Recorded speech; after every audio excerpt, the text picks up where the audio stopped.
سلام، خیلی خوش اومدید به یه ویدیوی جدید. توی این ویدیو میخوام در مورد مناسب سازی کردن خونه‌ای که کسی که روی ویلچر هستش باهاتون صحبت بکنم، چون این موضوع خیلی مهمه که برای داشتن یه زندگی مستقل شما توی محیطی زندگی بکنید که بتونید تا نهایت توانمندیاتون توی اون خونه مستقلاً کاراتون رو انجام بدید. یکی از مهمترین قسمت‌های خونه که خیلی مهمه مناسب سازی شده باشه آشپزخونه است. همونطور که می‌بینید این آشپزخونه یه آشپزخونه‌ای که کاملاً مناسب سازی شده برای یه کسی که مثل من روی ویلچر هستش. قبلا این پایین کامل کابینت بود، ولی به خاطر اینکه پاهای من زیر این کابینت جا بشه، یعنی زیر این صفحه جا بشه، این کابینت ها رو در واقع حذفشون کردن و چیزی که هستش شما توی 3 تا قسمت نیاز دارید که این فضا رو داشته باشید. حالا بهتون توضیح میدم که به چه شکل است. اگر بخواید ظرفی بشورید یا حالا میوه‌ای بشورید یا کاری بکنید، اینجا سینک ظرفشویی هستش و این کنار اگر بخواید یه چیزی رو خورد بکنید یا مثلا برای آشپزی بخواید یه کاری انجام بدید، از این فضا استفاده میکنید و اگر هم بخواید در واقع آشپزی بکنید، از این فضا که باید کاملا پاها بره زیر گاز تا بتونید به صورت مستقل و راحت بتونید آشپزی بکنید. و توی قسمت بالاییش هم اگر در نظر بگیرید، این کابینت ها نسبتاً تقریباً 12 سانت بر اساس سایزی که ویلچر من و حالا دست من حالا چقدر بلنده تنظیم شده و این کابینت ها اومده پایین تر و این ابعاد بهترین ابعاد برای شرایط جسمانی من با حالا قدی که دارم یا سایز ویلچرم هستش.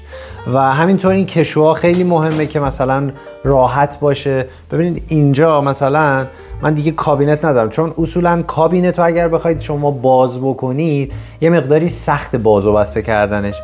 یه جوری هستش که کشو گذاشتن، یعنی الان من 3 تا این ور 3 تا این ور 6 تا کشو دارم که کامل وسایل رو چیدم و خیلی راحت بهشون دسترسی دارم و خیلی راحت میتونم با ویلچر وسایل رو وردارم و آشپزی بکنم.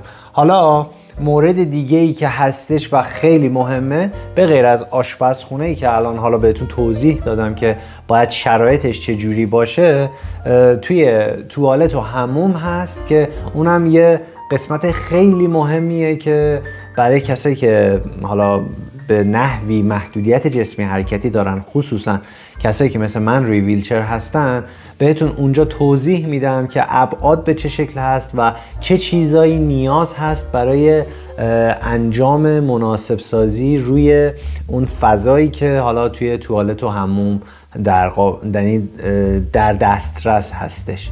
حالا میریم با هم توی ادامه ویدیو بهتون توالت و حمومم نشون میدم و ابعادو بهتون توضیح میدم که به چه شکل هست تا شما این سیستم رو بتونید روی محیطی که حالا توی حموم و توالت یا توی فضای آشپزخونه‌تون دارید پیاده سازی بکنید. با من توی ادامه ویدیو همراه باشید. خب توی ادامه ویدیو قرار با هم ببینیم که یه توالت و حموم مناسب سازی شده برای کسی که محدودیت جسمی حرکتی داره، خصوصا روی ویلچر هست، به چه شکل است و ما به چه چیزایی نیاز داریم.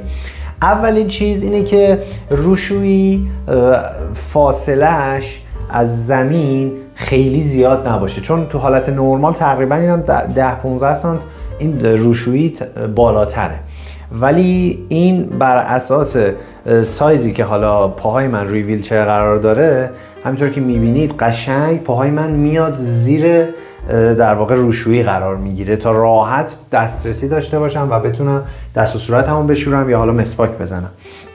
و توی ایران یه سری ستونای این وسط داره، اونا نباید باشه، یعنی اون باید کلا حذف بشه تا کامل ما این فضا رو زیر سینک روشویی داشته باشیم که راحت باشه.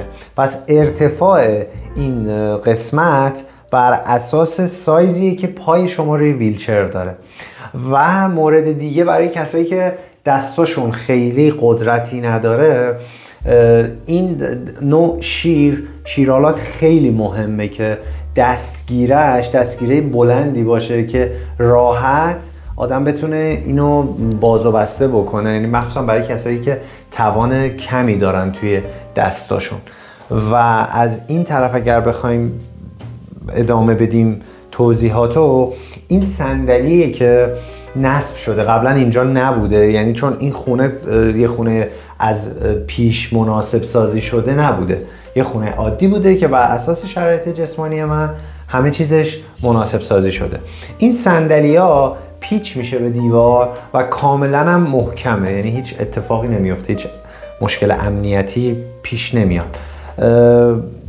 بحثی که هست برای این صندلی‌ها، مخصوصا کسایی که آسیب نخاعی دارن، حتما چون این جنس زیرش پلاستیک سفته و توی مثلا 1 رو یا نیم ساعت اگر بخواید ببینید این پلاستیکش سفته، اگر بخواید دوش بگیرید، تایم دوش گرفتنتون باشه، ممکنه ایجاد زخم بستر بشه و این خیلی مهمه که روی صندلی یه فوم مخصوص خودش هستش بذارید که زیرتون نرم باشه تا ریسک در واقع زخم بستر بیاد پایین.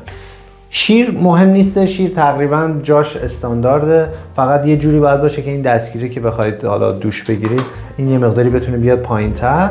و از این طرف یعنی اینجا دیگه همون مشخص شد دیگه. اینجا حالا اگر یه کسی دوست داشته باشه میتونه اینجا هم یه دستگیره‌ای وصل بکنه، ولی خیلی نیازی نیست. حتی اگر از ویلچر هم بخواید شما در واقع روی این صندلی بشینید، میتونید از این دستگیره استفاده بکنید و این به صورت متحرک هم هست، میره بالا و همینطور اینم اینجوری جمع میشه اگر مثلا بعد از دوش گرفتن فضاتون رو بخواید بیشتر داشته باشید.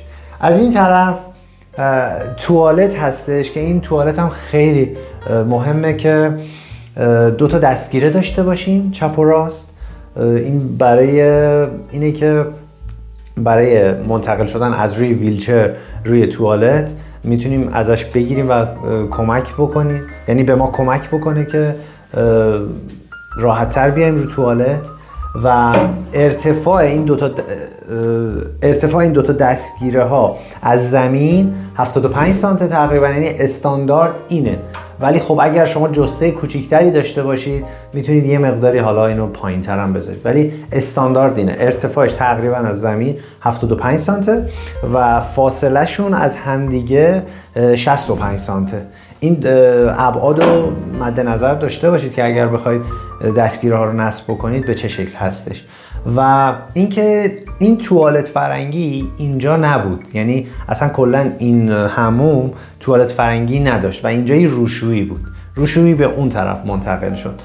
میخوام بگم که این توالت ها فاضلابشون، یعنی اون لوله‌ای که به فاضلاب متصل میشه، اینا یه مقدار قطر بیشتری دارن، ولی از اونجایی که این توالت فرنگی یه جورایی خاص تنظیم شده برای این شرایط و نصب شده، یه دستگاه مخصوصی هست. احتمالاً اگر هم شما توی این شرایط بخواید توالتتون رو نصب بکنید، یه دستگاه‌های برقی هستش که اینا یه حالت پره‌ای داره که اگر از توالت چیزی بخواد بره توی این لوله، این دستگاه اینو به صورت حالت اون پرهه یه کاری میکنه که راحت بتونه از این لوله باریک رد بشه.